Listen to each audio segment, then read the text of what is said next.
things about trading Forex is that you don't actually know exactly which trade is going to be a crazy winner or just another loss.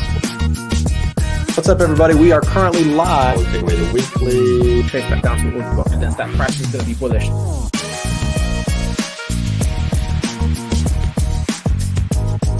Point sort of chasing the market. I was more than happy to stay flat. Hello everyone.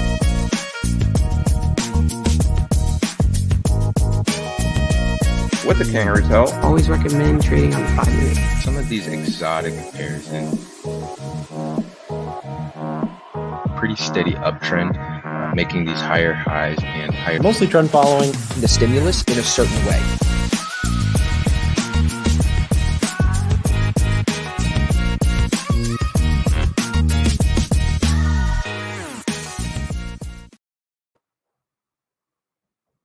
Hey guys, welcome back to the live stream.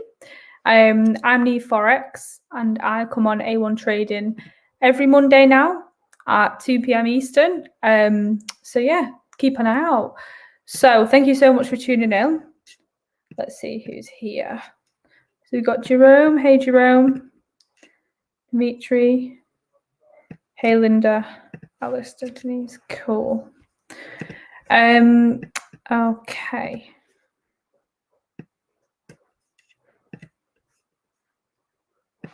Hey Russell.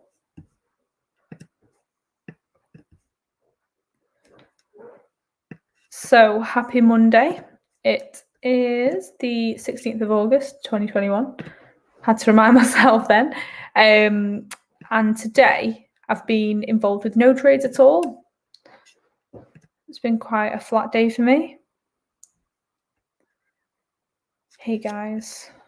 Has anybody in the market today, anybody been trading? Let me know. Comment below what you've been trading today. So let's have a look. Had a really small watch list. I had 4 pairs today. 4. I like to have 5 or 6, 7, just to have a little bit more of a selection. I think it's quite a decent amount of pairs to sort of look out for, especially if I'm just sort of taking it candle by candle on the 15-minute and just observing quite slow. It's quite easy to manage. Any more than that, it does get a little bit too much, and I do start sort of eliminating a few or adding some to a more specific watch list where I think, oh, there might be an opportunity or an entry signal here. So yeah, with your watch list, try and keep it as basic as possible. Try and stick to your rules as much as possible as well. I know a lot of people just choose to use or trade about 2 to 5 currency pairs at a time. That's fine. I like to sort of I have up to 21 pairs on my Forex sort of watch list. And I like to sort of pick which pairs look suitable for my trading system within that day.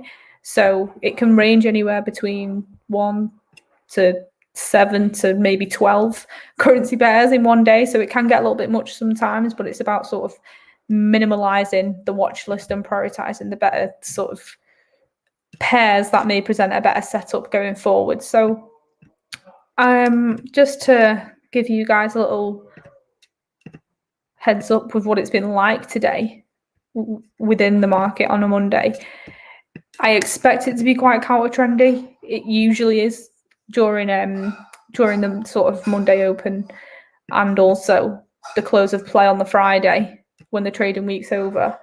You do have a lot of counter trend trades on those 2 days, so I think it's sort of the market reacting to the previous week or the week coming sometimes, or obviously reacting to news going forward over the next or the last few days. So there's a lot of factors that can come into play, but I think on the Monday to Fridays especially, you do get a lot of counter trend trades. But following on from what I said from my story earlier before on Instagram, so you can check me out on Instagram at Niamh Forex below. And what I was basically saying there was the JPY pairs were pretty much blown out before the start of the London session today. So let me just go through a few of these with you. Yeah, everyone can see my chart. That's fine. So Euro JPY, as you can see, obviously you've got ADR high, ADR low. It's it just ran straight through the ADR low and came much lower around that S3 region of the pivot points that I use as an indicator. So, I mean, it is pretty accurate where it's fell, but the probability of this coming that low is quite small. So it's definitely news driven. So yeah, that was just over before it started for me with Euro JPY, and whoever sort of caught that move, well done. That was a brilliant move. However, nothing really sort of played well with my system or what I'm trying to trade. So let me see if there's any more. Euro NZD was quite sort of sideways today, as you can see. Not much volatility, but again, Euro AUD Asia pair just flew within the Asian session and just reached the highs and just didn't come lower, just chopped all day. So yeah, a lot of the JPY pairs were sort of blown out for me already, which doesn't bother me. I've got the rest of the week to sort of get involved, so that's fine. But yeah, GA there as well, like incredible move, but no entry signal. And then let me just see what I can find on the news side of things as well. So I use my FX book and I use their economic calendar to see what news or fundamentals are sort of coming into play and how the market's reacting to the news as well. I think it's quite interesting to sort of observe and take note of, especially if the news is month on month. So if it's a pattern that you've seen before, maybe you can sort of predict it. Maybe you can sort of avoid getting involved within trades when the news is out. So it sort of depends what you want to trade. Do you want to be a technical trader? Do you want to be a fundamental trader? So that's for you to decide. But I sort of use it for my advantage. I use it as my advantage when I'm within trades or wanting to take a trade. So I'd always take into consideration what news is going to be presented. So high impact news for me is a no-go. I wouldn't consider trading it into it unless I knew something good was going to come out of it. But that's quite small, and especially if the setup was perfect, I would have to have an A setup for me to trade into it if news was in its favor. Like I couldn't just take a C setup or a B setup. It would have to be the perfect trade. Or I'd just set my stop loss if I see news in play, because sometimes news can go in your favor very, very well. Maybe you can take half the trade off, leave the rest running. But yeah, I really do agree that trading news, you've just got to be careful with it. Just be able to manage your trade within news. But there's people that have success with trading into the news, so it's entirely up to you. Like, what sort of type of trader do you want to be? Do you want to be aggressive? Do you want to be managing your risk accordingly, as you should do, for you to sort of build profits long term?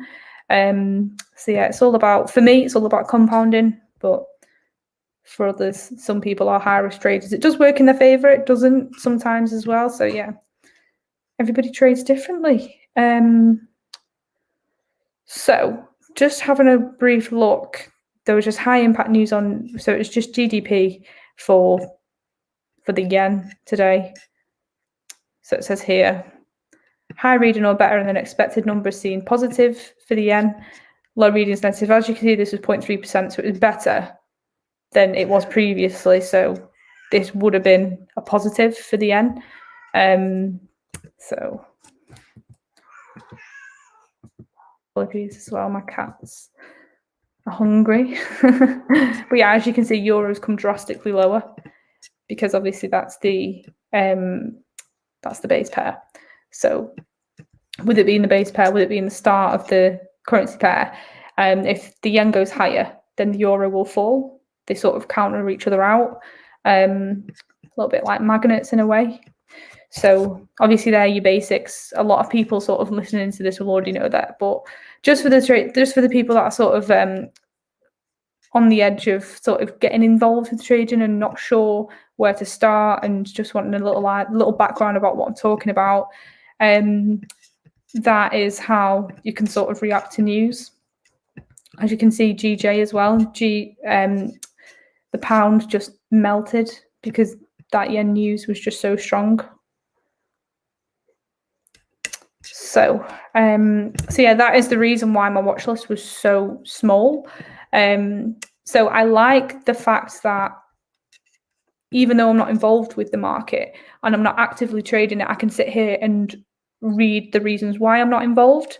As you can see already, the news obviously with the M pairs was a massive knock for my watch list today. So I've been quite minimal for currency pairs. They are quite manageable. So Moshe said he's trading US 100. Do you trade full time or do you have another job? Yeah, so I do have another job. I haven't actually quit my full-time job as of yet. Isn't something that I'm trying to do like anytime soon either. I think the way I'm trading at the moment and the way I can still work as well, I'm happy to do that. Especially if I'm trying to sort of scale up long term.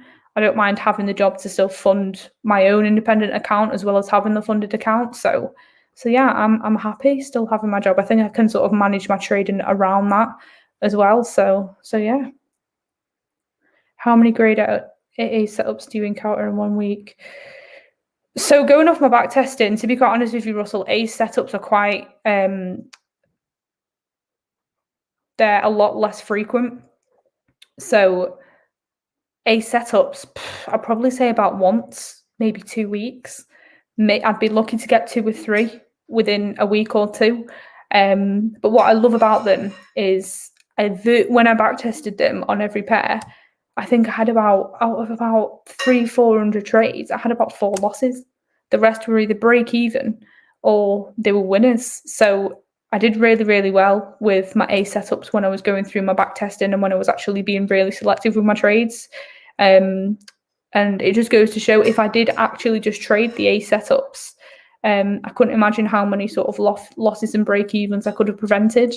I still do like trading the B setups because they still do have, you can still gain profitability just trading B setups. You have tremendous like B setups that just sort of come out of nowhere sometimes and they just end up going 6-7R, which is brilliant. So, but yeah, with the A setups, they are very, very, very less frequent. Sorry, much less frequent than the B and C setups for sure. C setups a lot more common, not something that I trade, but yeah, A and B are pretty much the ones that I stick to, and that's what I'd recommend. Hey, Day Trading School. Thanks for tuning in. So I'm just going to quickly go on the pairs that I've been watching today. And I'm going to tell you a little bit of background of why I've not took them. So it's all well and good me saying that there's nothing here to sort of present for me and for me to sort of show you guys what I've been involved with today, because there's absolutely nothing. And the reality of trading is you're not going to want to trade every day. You're not going to see a setup every day. If I would have traded the market today, I probably would have lost. There's nothing in my favor that would have sort of fit my bias system. So I'm absolutely happy to just sort of call it a day, and just observe and just see how the market's sort of reacting to news. Obviously the technical analysis behind it, so the divergence that I had on EuroCAD. So just briefly before I go into EuroCAD, actually, it was just EuroCAD, GCAD, GCHF, and NZG-CAD. So they're the 4 pairs that I had today. So it was quite slow. Sorry, it wasn't slow. It was just quiet on my side, very quiet. But as you can see, I had this divergence marked from this morning within the Asian range. EuroCAD as well. I've seen this sort of wick rejection, and that was sort of like the break of the Asian range making a new high. Literally came back lower, did the exact same position, bounced off this region down here and just flew higher. For me, there was no entry signal following my rules, so the L50 was still on the top, and then the trend line and the RSI was still below. So if I'm looking for longs, the L50 needs to be on the bottom. So didn't fit my system. Also trading within that sort of zone here. And then also against the divergence, there's so many knocks there that I could look into and are literally telling me red flags and the reasons why I shouldn't trade it. And then the L50, that was pretty much stationary. It was sort of creeping into the buy zone a little bit. The 4 hour, that was short biased. 1 hour, long biased. Long biased. Yeah, it was just, what I didn't like about it was just, there was just so much wrong with the 15-minute. Nothing that I thought was worth trading. Even sort of trying to get a support region off this and trying to go short, that entry candle, it doesn't look strong enough. It looks quite weak. And I actually looked into it and I thought, well, the amount of times I've tried to trade those sort of trades just at the break of the Asian range sometimes, especially when the higher time frames aren't in my favor, it can be tough and it can just completely reject. I've seen these wicks obviously get rejected a few times, and then obviously I've seen this sort of formation here with the 3 wicks. Came a little bit lower, but just not enough. Let me see if there was any divergence on the 1 minute that might have pushed it higher. Yeah, so I can see the divergence there. So divergence, bullish divergence built from the bottom here. And if you sort of consider trading this as sort of like a D1, off the 21 and the 8 rather than the 50 EMA like they do in ASFX with Austin Silver's system, you'd probably be looking at an entry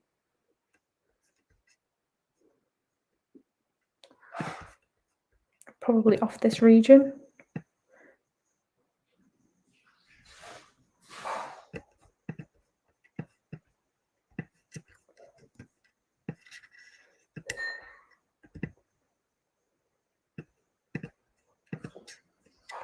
That's probably what I'd look to do. Because the L50, that's in the buy zone, that's brilliant. You've got a perfect TDI, so it looks like it's going to come higher a little bit. You've got the bullish divergence in your favor, so that's great for the 1 minute time frame. But obviously, there was just no entry signal, and it would have been a C setup because you'd had the bearish divergence on top. You've got the bullish divergence, that's great. However, it's just there's still the bearish divergence that could have literally kicked in at any point, and this could have melted today. But it didn't. It came higher. And the L50, when the L50 is falling, when it's falling or whether it's rising, when you're sort of trying to trade the opposite way, it can be hard for the L50 to sort of come back lower or go back higher. So as you can see, it was falling today. So that's another indication it might come a little bit lower, which it sort of rejected up and came a lot higher. The RSI and the sorry, bear with me a second. The RSI and the trend line there, as you can see, it was just sort of pushing through the L50, so there was just so much momentum for that to come higher. So yeah, nothing really on EuroCAD. I'm not a big trader of the 1 minute either. I don't really watch fundamentals. Like I look day to day on my FX book just for the economic calendar, and I just use that as my guide. I do trade within the Asian range as long as it's a B setup, as long as that's the only thing wrong with it, Russell.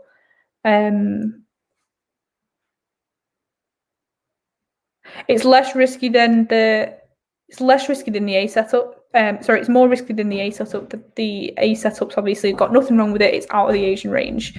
For B setups, the only thing wrong with it would be the Asian range for me. That's like a great B setup for me. Lorenzo tuning in, thank you.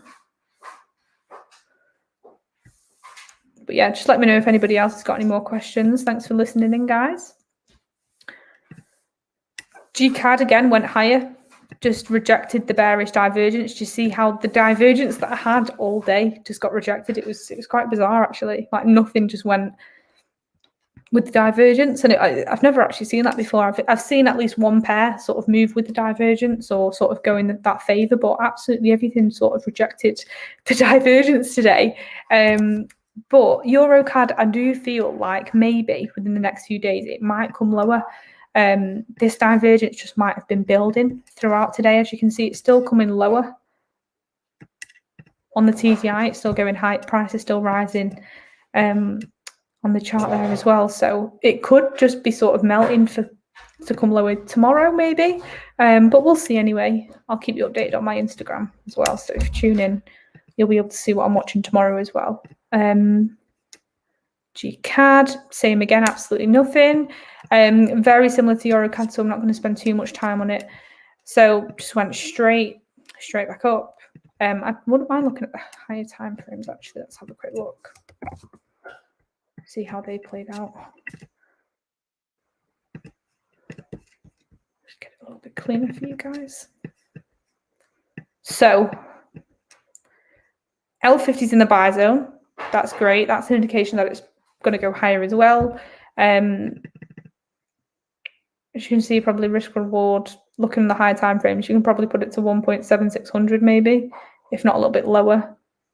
Definitely 1.75 as your first target. And then if you want to go higher,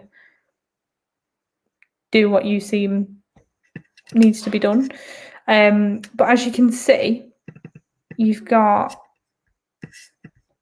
this candle from last week. So this was on the Friday. And it pushed higher. It didn't go through the 8 EMA, but it's a good sort of bar on the daily to go off. So it closed higher than the left, which is great. As you can see, it's just that big bullish bar. Just reversed up higher. So maybe it's just a case of this. Oh, my bad. Maybe it's just a case of this sort of coming back for a little retest and coming higher. It's definitely got potential to come higher, as you can see, the bigger picture here. 4 hour, you probably get some sort of risk reward to that. Key resistance level, maybe.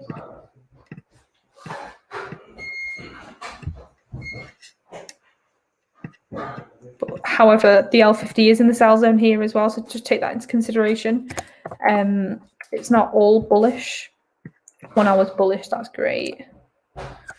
Half hour, bullish, 15-minute here. Well, that's when the divergence is as well. So yeah, sorry, I just need to quickly redraw the divergence in the Asia range. Has anybody got any questions about what I'm sort of explaining? I feel like I'm not making too much sense, or I might be going a little bit fast. Just let me know. Don't mind slowing down a little bit. Okay.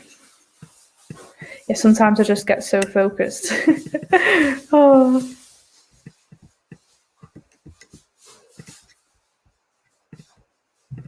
Let's have a look.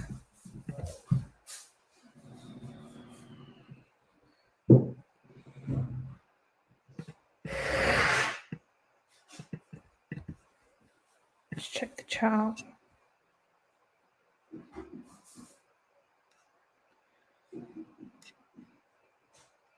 Fundamentals. Okay, so sorry guys. Yeah, not even an A1 on the 15-minute here. I don't know whether it's going to be the same where there's sort of some bullish divergence maybe on the 1 minute that presented on EuroCAD. Actually not, but we'll see. No? Nothing. So no indication of bullish divergence on the 1 minute. no opportunity to sort of scalp on the 1 minute there. So no reason for that to come higher other than just sort of following off from EuroCAD maybe, because obviously euro and pound pairs do move quite similar sometimes. So GCHF, this fell again with the divergence. Like the divergence just had no support whatsoever today. It just got smashed. So GCHF broke the Asian range. A lot of volatility. It moved quite a lot today. Moved, if not more, yeah, definitely more. Didn't quite reach S3. Smashed through ADR. It did on the Friday as well. So yeah, there's been a lot of, like, if you would have sort of swung that trade from Friday, that would have been an incredible risk reward. Would have been like 15%. Obviously, if you're wise enough, you'd be taking partials, but that would have been an incredible catch. That's why I want to get comfortable on higher time frames. Sometimes you can get away with holding these trades. Don't always try and do it, but if you can see with the higher time frames, if there's room for it to go lower, and 9 times out of 10 it will, there's no harm in leaving excess, maybe 20% of the profits running, if not 10, if you want to sort of test it out a little bit. But it's definitely something that I want to be a lot more comfortable with as well. Does any of you guys in the comments, do any of you guys swing trade? Can any of you guys recommend any tips or anything like that? I'd probably just look at sort of taking partial profits every few sort of R multiples or something. Something quite similar to that they do in ASFX as well. So check out Austin Silver FX's page as well. That's sort of the mentor and tutor that I sort of follow my system off a little bit. Well, I mean, a lot. I use a lot of the indicators off it, but I've sort of tweaked it a little bit from different parts and different segments and sort of made it to suit me a little bit. So yeah, just check it out and you'll be able to see that they trade in a lot more of an advanced format with me, especially on the 1 minute. So GCHF, as you can see, I've got the bullish divergence at the bottom. Nothing came of it at all. Maybe I thought here, maybe we're getting a push to the upside here with the trend line and the RSI crossing here. Not above the L50 though, so I thought I'd wait for more confirmation with preferably a stronger candle off the 21 EMA with it broken the Asian range already. Obviously ADR has moved, so ADR wouldn't have been here at the start of the day. ADR goes off the market, so it reacts to how the market is currently. So with it being the end of the day, they've put the ADR here, so you'd be looking at ADR to be anywhere up around here, going off the previous sort of high from the Friday. So with this, like I've said, it's literally just at this point here where I thought, oh, well, the divergence might be sort of ending at this point. This one here, this is where I seen it and thought, well, it's definitely not coming higher. So the wick here couldn't even withstand the 8 EMA, didn't even push through the 21 at all. You got this little doji star candle here, and then it just fell. Like, yes, the right leg closed lower than the left for a downtrend. However, there was bullish divergence against it. The TDI was terrible. So there was nothing for me to sort of short it either. So I just want to look at the higher time frames as well, just to see. So again, short biased. It's in a downshift, as you can see from the momentum here from midweek last week. It's just come lower, and that is a strong candle for today. If you look at all the other previous candles as well, so pretty much mirrors that candle that was coming up on the uptrend. So maybe this is going to come lower, if not test this region and come even lower. So move those. So it could potentially sort of come around to this region here. 125,500 or potentially lower even.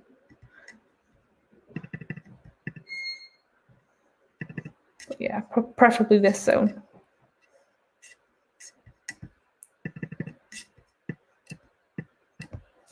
On the 4 hour, it's got so much room to even still come lower. So that might continue into the following day. That is in the buy zone, the 4 hour. So that is something to be aware of. I wouldn't sort of knock it against my trade, but it is something that I'd be aware of. And then as you can see, it's just very, very oversold on the higher time frame, such as the hour and the half hour. You've had your bullish divergence there as well.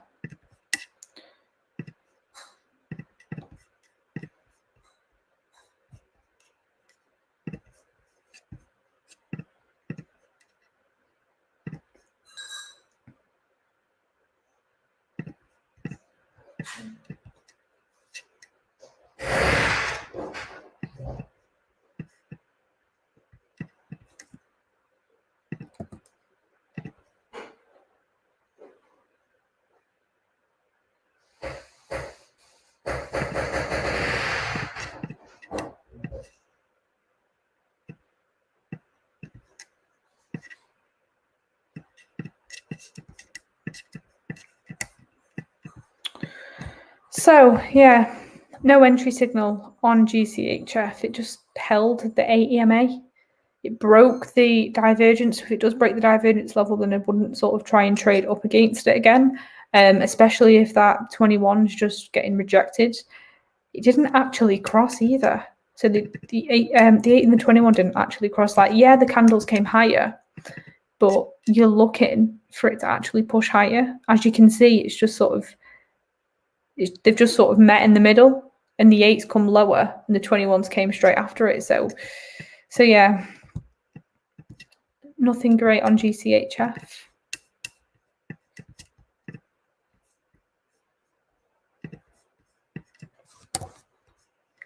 NZD CAD.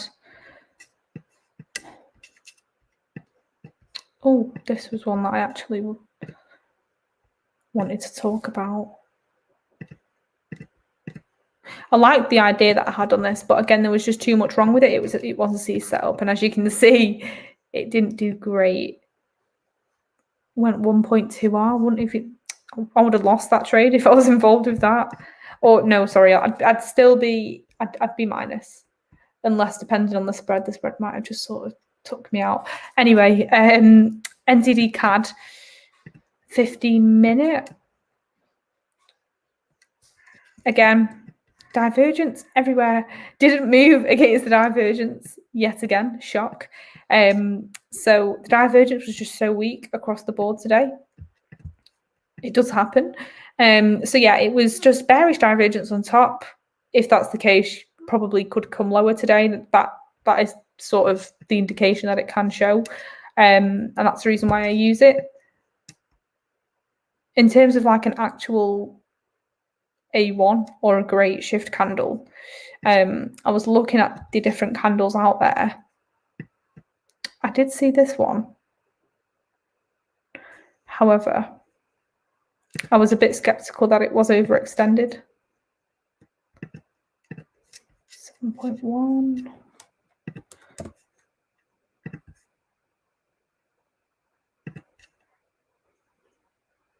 6.8. Okay, yeah, so that one was smaller, but only by a fraction.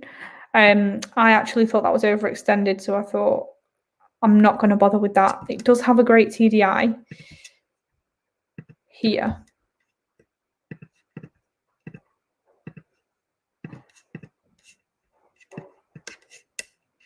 So again, it would have been, so this would have been like a D or an E grade setup, if that's even a thing. It's just very, very, it's very low. It's got 4 things wrong with it already. So you've got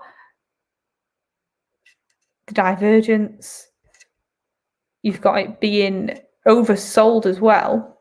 So it's also got, so it's overbought, oversold, so that's 2 things. You've got an overextended candle, that's 3. And then just looking on higher time frames as well.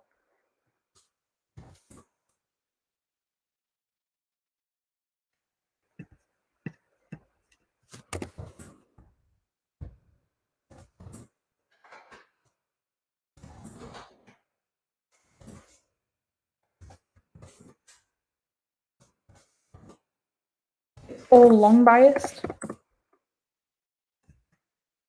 So this was supposed to come higher today. It did a little bit, but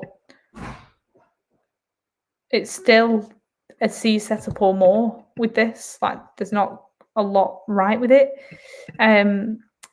So say even if we took it from here,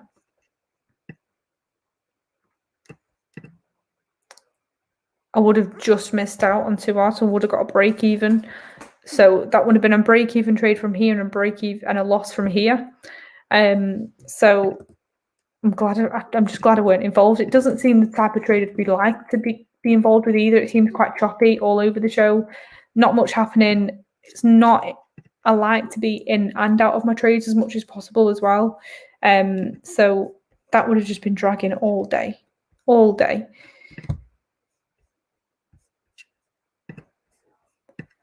So yeah, no trades for me today. I've had a busy week though. I have had a busy week. I've been trading quite a lot. So I don't know whether people have seen on my Instagram story. I don't know if you guys keep updated with that, but God, I think I traded about 4 times last week. Like that is big for me. I like trading 2, maybe 3 times, but there was just I think there was about 2 or 3 A setups that I just had to get involved with. It was just I had a really good week last week. Past 2 weeks with my system have been great. I've been involved a lot. No, I wasn't involved with NCD card. So I was just telling you the reasons why I weren't involved. So it was a C setup or more. So it wasn't a great idea. It went higher, so it was in profit, which is great. But yeah, I just didn't want to trade it. It wasn't part of my my plan. So I'll go into gold as well. So gold is something that I've been observing. I've been trying to sort of get into the swing of things. I've been sort of trying to swing trade gold. So with gold today, it was definitely coming higher. I'll just need to share my screen.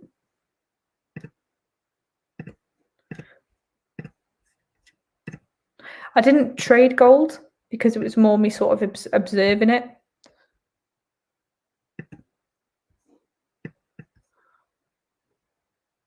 Didn't even know how volatile it would be either.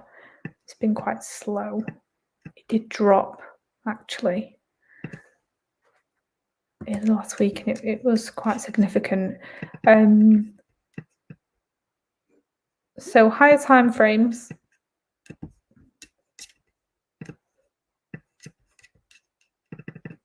As you can see,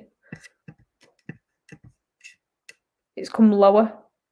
Like there's a lot of momentum to the downside here with these 2 shift candles off the 21 EMA. On the daily as well, so it's a lot of movement, and then it's done that big move to this region here. 17, 9. Oh no, sorry, I'll say 1680. I'll say 1680. So it went all the way down to that sort of level here, and then came back up a little bit as well, and just sort of came higher. So it just took that key point and just bounced straight back. Today it was sort of testing the 21 EMA. So before this candle today, it's been holding the 8. So there was a possibility that I could sort of come higher then lower. And then just take into consideration the 4 hour as well. Long biased on the 4 hour. As you can see, obviously I had that big move to the downside, probably news driven last week, came higher, and then it's just sort of rejected off this region here.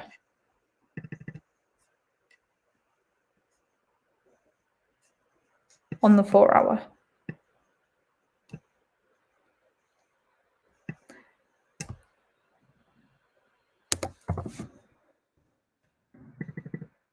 So what I've done is as well, I've set, in terms of like risk reward for me to sort of swing this, I've set a few different regions. So this would be like the first one, with it being sort of a swing trade, I'd be looking for about 5R. And then anything higher, I'd want to get, my end goal would probably be around here if it was to come higher. So I'd probably take it a little bit shorter, about 8.5R. That would probably be my second target, 18.20 if I want to push it a little bit more. But I was happy to sort of be around here. 5, we'll go 5.3. 1 hour. We're still short biased. However, I did enter on the 15 minutes, so I'll go into that as well shortly. It has crossed over into the buyer's sort of into the buyer's advantage, so it could potentially continue and come higher. As you can see, it slowed down, so it had this momentum and then just sort of slowed off a little bit there. Just zoom this up a little bit as well, so it's a little bit clearer for you guys.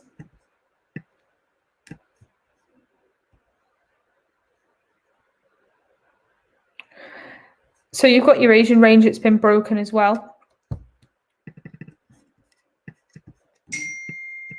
Previously to this, we had this big bullish day for gold on Friday. No entry signal as what I can see. Potentially news driven as well. So yeah, broken Asian range, that's great. Mostly bear bias, so potentially going lower. A lot of sellers involved throughout the Asian range and then sort of picked up as well about an hour after London Open.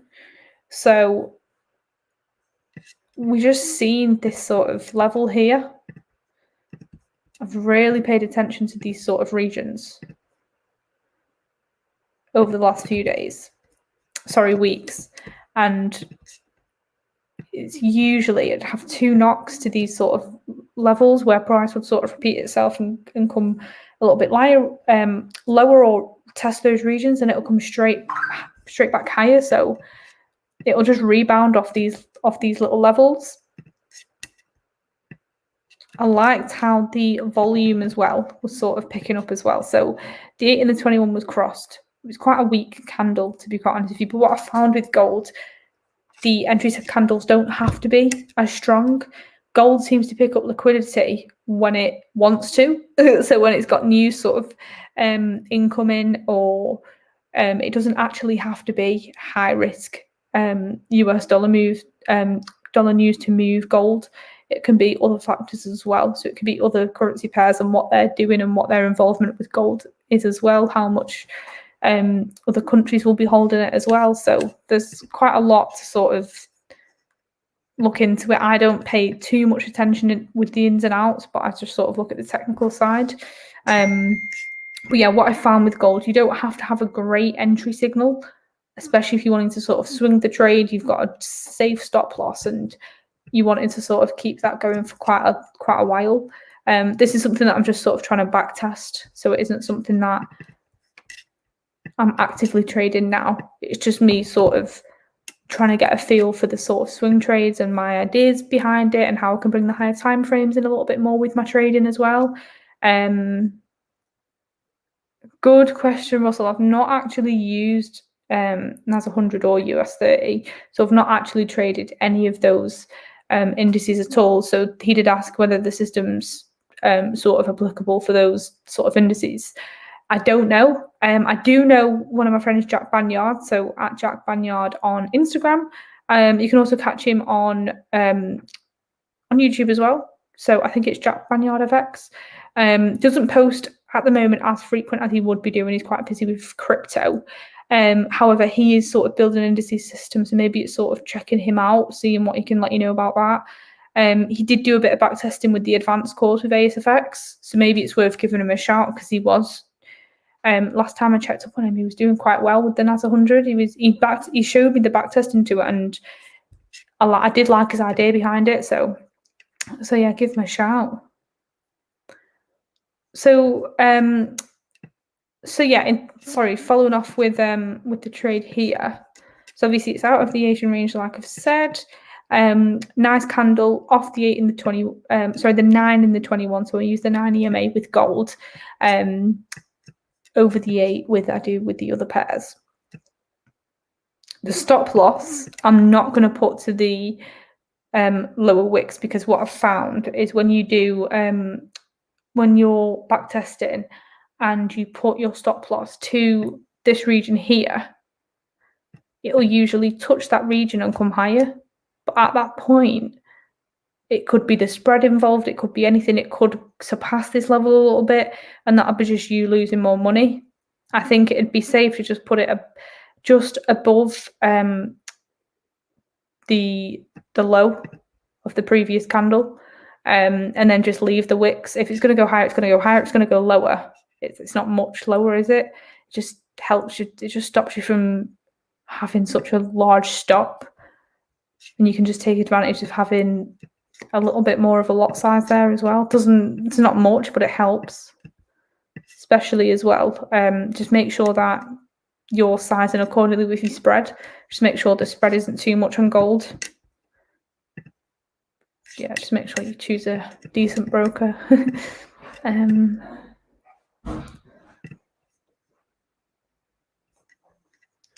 It was just the MACD. I think I'm saying it right, MACD. I don't actually know how to say it, so if I'm saying it wrong, please let me know. Off this zone here, as you can see, the buyers sort of crossed over the sellers, so you'd be looking for this to come higher along with the volume as well. So it's gone from the sellers, and there's a little bit of sort of the buy momentum sort of building here. And then following on from that, you can see the volume just building. So it definitely came higher. I like the higher time frames. I like where I'm going with the chart, the price, and the sort of volume and volatility as well. So I've caught a little bit of volume today. Maybe I'm going to have a reduced sort of day tomorrow. I know sometimes a lot of movement in gold can cause a lot of slow, choppy pairs just sitting within the Asian range. So we'll see. We'll see how it goes. I can give you an update next week, see how it's getting on, see if it sort of went to the downside and just completely rejected my idea. But yeah, it is an idea. It is something that I'm trying to work on. So it isn't something that's perfected at the moment.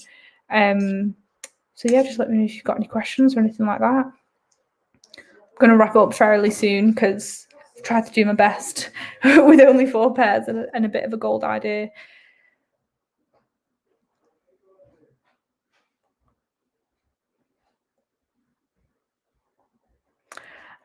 Actually, as well, I will be doing a little seminar with Trader Nick, the A1 guys, and it would probably be on the A1 trading platform. And it would literally be on I think it's the 3rd of September, so the first week in September, the first Saturday even. And it's literally just a 3-4 hour session, just all of us just sort of getting together as traders, sharing a few ideas, and just getting the trading community together, get a few people and ideas sort of.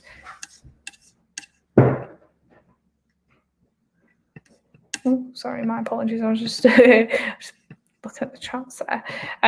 But yeah, it's just an opportunity for everybody to get together, learn from each other. If you've got any queries or questions, give us a shout. So yeah, it'd be good for you guys to tune in. Trader Nick and A1 will probably sort of give you guys an update with when that will be. But yeah, it's all just it's definitely a great idea to bring everybody together. But yeah, feels good coming on a Monday. Cool, yeah, it'd be good to see you guys. So I'm going to wrap it up, guys. No more questions. That's good. Thanks so much for tuning in. And yeah, all the best, guys. Take care. Hey guys, thanks for watching today's show. I hope you enjoyed it. And before you go, make sure to check out our guest today and also subscribe to the A1 Trading YouTube channel if you have not already. Risk Calculator is a risk management tool built specifically for MetaTrader 4 and MetaTrader 5 to help you position size properly. Their easy to use software will allow you to enter and exit positions with lot sizes that are calculated for you, suited to your risk management settings that you allow for the tool. This is a big thing because a lot of us struggle with over leveraging or accidentally taking a position size too big, and Risk Calculator is there to help. Like I said, with the click of a few buttons, you're able to set your trade and the lot size will automatically be calculated for you so that it suits your risk management plan. In addition to actually setting your trades with the proper lot size, it also allows you to manage your trades as they're going along. Things like trailing stops, moving stops to break even, or even partial take profits are all tools or features available with the Risk Calculator functions that are available on MetaTrader 4 and MetaTrader 5. If you're interested in checking out Risk Calculator, there's a link down below in the description. And if you use that link, it does help to support what we do here on the channel, which is provide free trading content, again, by the thanks to the help of our sponsors. So thanks so much for watching today. Again, make sure to subscribe to us here on YouTube if you haven't already, and we'll see you back in the next one.